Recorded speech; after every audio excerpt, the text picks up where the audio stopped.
Big Z Reviews. Borderlands is a new movie that just came out that is based on a video game by the same name. And I think the worst thing about this movie is that it's not bad enough. Like, it's so bad that it doesn't make that bad that's good. It's just bad. And it's nothing to offer, really. I did not like it. What are you doing? Feel free to applaud. Follow me this way. I have a tremendous sense of Nobody kills me but me! So this was directed by Eli Roth, and it was actually also written by Eli Roth. Because, like, it's weird because the guy that wrote, like, The Last of Us, and I think, and the other Chernobyl, like, mention, I forget his name, but it's not listed anymore because he told them to take my name off the credits. Because essentially he had a good script, and then Eli Roth came in and rewrote it himself, and he wanted his name off of this film. He knew even then that this was going to suck. So if you're not familiar with Borderlands, the video game, which I don't think Eli Roth is, because nothing about this movie screams Borderlands except for the characters. Like, there's characters from the games, and then, like, sometimes, like, there's, like, a bartender, like, huh? She's from the game! And it's like, isn't that fun, guys? And like, but, like, they don't get the feel of the game. Because the game is very cel-shaded, and it's just a looter shooter. It's like Diablo if it was a first-person shooter. It's all about, like, going on a role-playing game. You're going on missions, like, fetch quests and stuff, and then going and killing a bunch of monsters, and killing a bunch of bandits and big bosses, and then getting cool guns. That's what the game's about, is getting a bunch of cool guns. Every time you get a new gun with, like, crazy effects, that explosions, and, like, people explode and dissolve in acid, and, like, it's a really fun game. And I know I played it with the first two with my brother, and there was some of the last great couch co-op I've ever played, because we had an LG passive 3D TV, and they have a thing where, like, for gaming, you each get a pair of 3D glasses. But, like, you know how 3D works is they have, like, the TV displays, the screen displays two slightly separate images, which gives you the depth, because your eyes perceive the two slightly different images. So because of the TV can do that, the game system, actually, you could actually tell it to do the split screen gaming. Instead of having, like, a portion of the screen, we all would have, like, the full things of the screen, but only the person can see it because of the 3D glasses. Like, it worked really well. But, like, I wish more TVs now actually did stuff like that, even though, like, 3D pretty much failed. And, you know, I really enjoyed those games. But at the same time, there was no story in the games. Like, the basic story was just that, you're on this alien world, and you're vault hunters, you're after some weird vault that's full of shit, you know, have fun. You know, the story didn't matter. It mattered was going and killing a bunch of monsters and shit, and getting new guns to kill bigger monsters and shit. You know, that's what the game was. And I mean, even the video game definitely had this thing where all of the characters would like to tell jokes. And the jokes hit maybe about 15% of the time, maybe a max like 25%. A lot of the jokes were cringy, a lot of characters were annoying, and the claptrap especially, this movie played by Jack Black, she ruined Tenacious D so that they could get movies like this.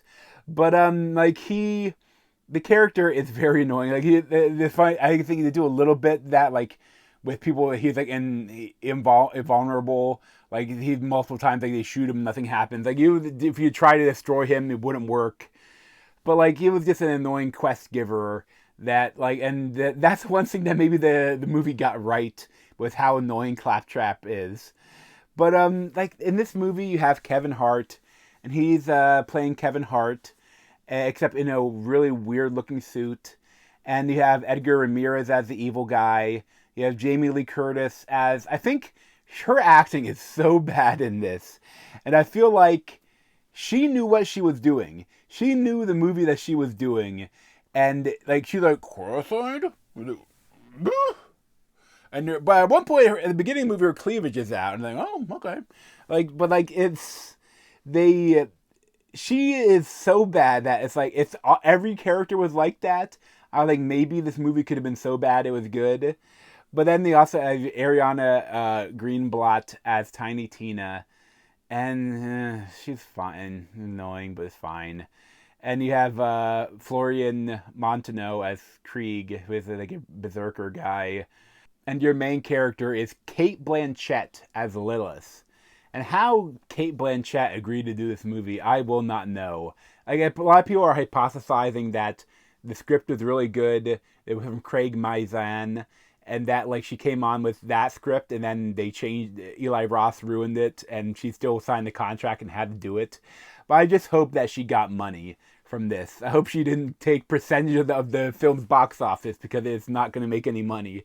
I hope she got paid, because I love Kate Blanchett, but I mean, she's getting very old. Like, she's still beautiful, but she's getting very old now. And this character is not meant to be that old. She's old. She's like around the age of Jamie Lee Curtis. And a big plot point of the film is like she was a kid and her mother sent Kate Blanchett to Jamie Lee Curtis to escape after there's an attack. And Jamie Lee Curtis, they didn't even really de-age her. They made her hair black, and it's like it's and the Lilith is a kid, and they're like, is Tanis like 120 years old? Because like because it doesn't really make any sense, but it's fine. The whole idea of this film is Tiny Tina is now like a clone of the ancient alien race that looks exactly like humans, but is no longer around.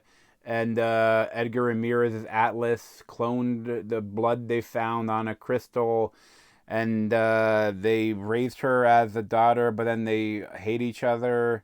And Roland as Kevin Hart is a guard, and he kidnapped her for, we don't know why. He just doesn't like what their plans were, I guess. He doesn't even really know the plans, because the plans later I don't know.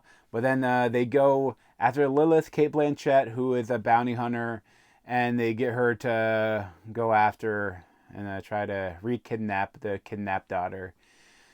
And that's the movie.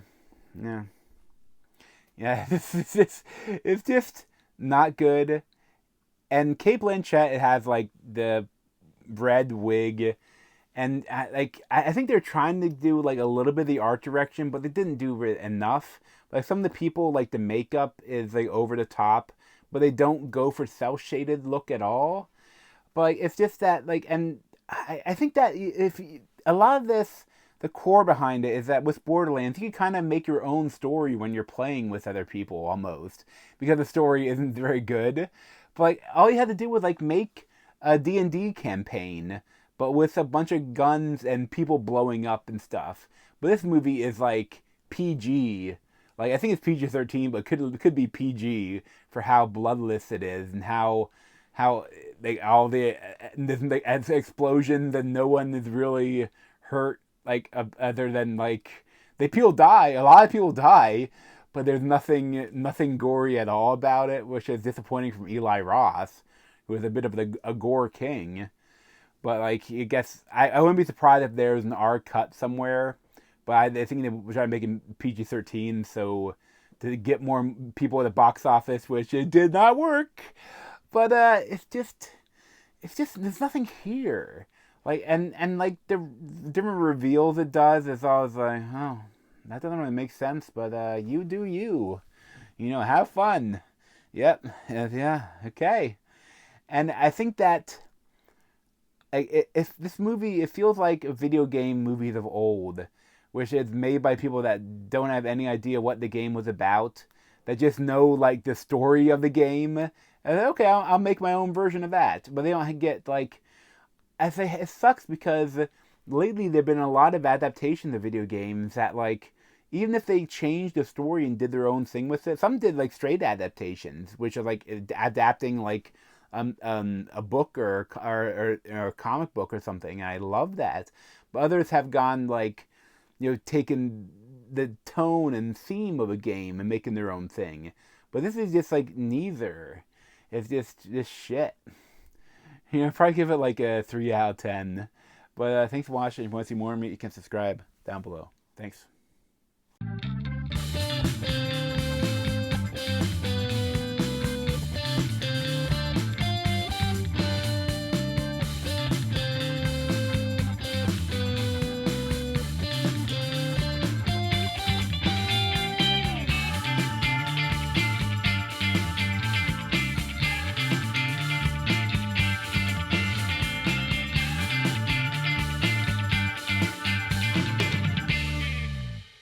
And Joe Abercrombie, which I did not realize that until I was doing this review, because Joe Abercrombie used to be one of my favorite authors. Like, he had Best Served Cold. I think it actually make it down to a movie. And like he did a whole series of books in this like fantasy world that's like grim dark. It's very violent, very serious. It's like there's magic, but it's not like the main part of the story. Really excellent books. The first trilogy, like the first Law trilogy, amazing. And like he does lots of like singular books after it, and then with some of the characters. I love this book so much. After he did something, I said I'd never buy or read another one of his books. Like, I've never been more upset about an author than what he did in even one of his main series, his main world. He did like a trilogy for like young adult readers, or like young adult-ish, all ages, like aimed at like younger readers, not young readers, but like not for full adult. But his Half a King was the first book. But essentially in each book he had like a new set of main character that you follow, main characters, and that like, and I hated it because I loved book 1 and book 2. And then in book 3, these new set of characters, like all the characters from the other 2 movies, the other 2 books, one of them was the villain of the 3rd book, and the other one was killed like off screen or off page, and this person that you're following, you're in the mind of, didn't care about him, and it was like, and then also too, they even ruined their own story with some of the stuff they did towards the end, with how what they did to these characters. I felt betrayed by that author, and I said I'd never read anything from him again. And then now with this movie, maybe I can see why, if he has any part of writing this,